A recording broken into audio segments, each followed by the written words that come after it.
तर भाजपनं राज ठाकरे यांच्या भाषणाचे जुने व्हिडिओ लावलेत। मुंबई भाजप अध्यक्ष अमित साठम यांनी राज ठाकरे यांचे जुने व्हिडिओ पोस्ट केलेले आहेत।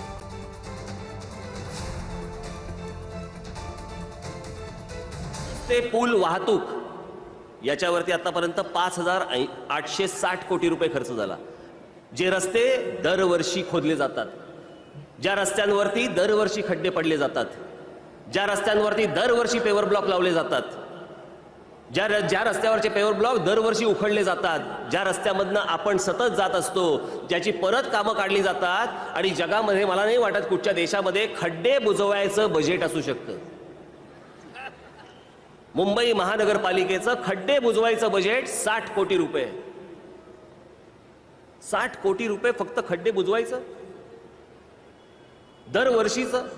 याचा अर्थ काय होतो? म्हणजे हे दरवर्षी हे रस्ते बांधणार, त्याच्यात खड्डे पडणार, दरवर्षी 60 कोटी रुपये घालणार, ते खड्डे बुजवणार, नवीन रस्त्याची कंत्राटं काढणार, याच्यातनं ह्यांचे टक्के निघणार, असं दरवर्षी चालू आहे।